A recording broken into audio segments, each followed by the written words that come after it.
Welcome to today's Explainer. We're jumping straight into a totally fascinating concept from some of the most influential financial literature out there. We're talking about the mental shift behind riches. Accumulating wealth? It's not actually about just bagging a bigger salary. It really requires this fundamental psychological shift in exactly how you look at money. That mental shift is literally the dividing line between folks who build lasting wealth and those who just struggle, no matter how big their paycheck is. Okay, so let's get right into it. Here's our roadmap for today. We're going to deconstruct financial anxiety step by step. We'll start with the power of your mind, then move into escaping the emotional trap, defining assets versus liabilities, exploring the famous cash flow quadrant, and wrapping up with how you choose your financial destiny. Starting us off, Section 1, the power of your mind. The real difference between a lifetime of financial struggle and true wealth, it doesn't actually start in your bank account. It starts directly between your ears. Look at the massive contrast between these two phrases. You hear them all the time. First up, I can't afford it. The source material points out that stating this simply shuts your brain down. It's this absolute statement of defeat that kind of lets your mind be lazy, just accepting the status quo. But shift that to, how can I afford it? By simply turning a definitive statement into a question, you literally force your brain to wake up. It opens up all these possibilities, excitement, and real problem solving. It's such a tiny tweak in vocabulary, but it forces your mind out of lazy mode and straight into action. And this brings us to a really powerful example from the text. The author talks about his highly educated but financially struggling poor dad, who used to always say, "I'll never be rich." And sadly, well, that prophecy became reality. It just goes to show how a poor mindset absolutely becomes a self-fulfilling prophecy. When you declare that you're never going to be wealthy, your brain just stops looking for pathways to get there. It gives up before the journey even starts. Now, in stark contrast, the author's rich dad claimed a totally different identity. Get this, even when he was flat broke after a huge financial setback, he still referred to himself as a rich man. He firmly believed there's a massive difference between being broke and being poor. As he confidently put it, broke is temporary, poor is eternal. He actually claimed that wealthy identity long before his bank account caught up, and that specific mental shift dictated all of his future decisions. Which leads us perfectly into Section 2, escaping the emotional trap. We really need to look at the internal psychological wiring that keeps most people permanently stuck in the rat race. The absolute kicker here is that for most of us, money is completely controlled by two very primal emotions: fear and desire. First, you've got the fear of not paying the bills at the end of the month, what the text actually calls the tar baby. And then there's the desire, wanting that short-lived joy and comfort that money can buy. These emotions create these automatic, knee-jerk reactions. People wake up, gulp down their coffee, and rush out to work for money, just blindly driven by this cycle of fear and desire without ever pausing to ask, hey, is there another way? Because when you blindly follow that standard path of just working harder, well, this is who you're actually working for. First, you're working for the company. Your hard work is what makes the owners and shareholders rich. Second, you work for the government. The text actually points out that most people work from January all the way to May just to pay their taxes.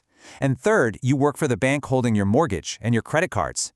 So working harder in a traditional setup just means these three entities are taking a bigger slice of your pie. So, how do we actually break out of this cycle? Let's move into Section 3, assets versus liabilities. This is the absolute climax of our explainer today, where we're going to strip away all that complicated financial jargon and just look at the simple, raw mechanics of wealth. If you only take away one single thing from our time together, make it this. Rule number 1. You must know the difference between an asset and a liability, and you must buy assets. The source emphasizes that this is basically the only rule you really need. I know, it sounds almost absurdly simple, right? But honestly, internalizing this is the single most profound shift you need to make to escape financial struggle forever.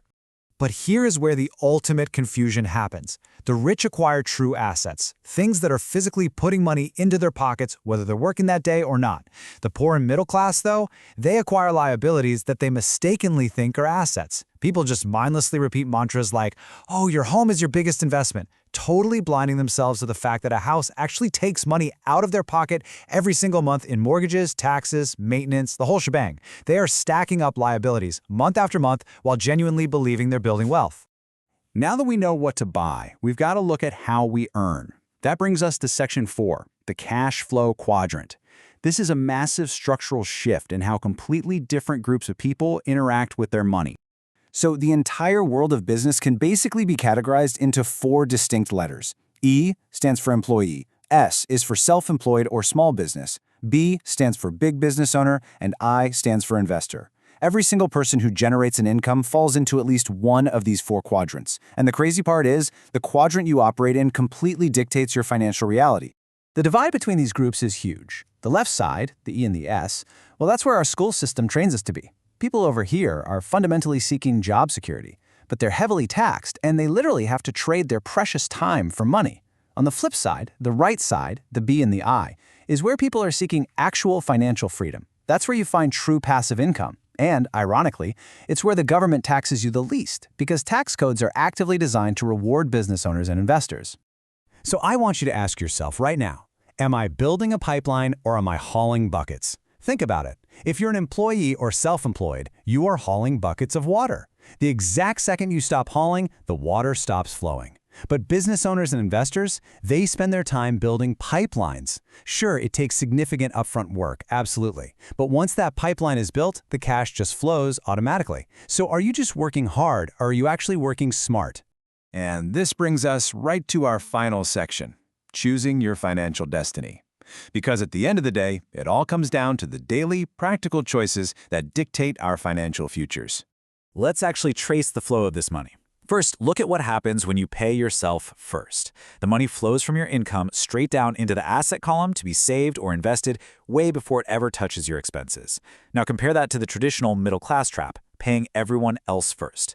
The money comes in, goes straight out to taxes, rent, and food, and completely bypasses that asset column. The rich build their asset column first, and then they let the passive income from those assets buy their luxuries. See, true wealth is ultimately about keeping your power. Once a dollar goes into your asset column, you must never let it come out. Think of every single dollar as your own personal employee.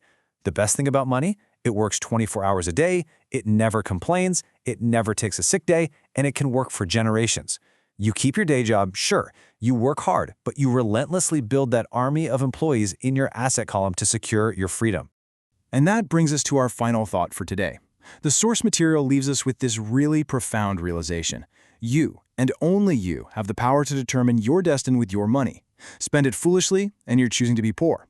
Spend it on liabilities you think are assets, and you choose to join the middle class. But if you invest it in your mind and acquire true assets, you are actively choosing wealth. So, I'll leave you with this question. With the very next dollar that enters your hand, what will you choose to be?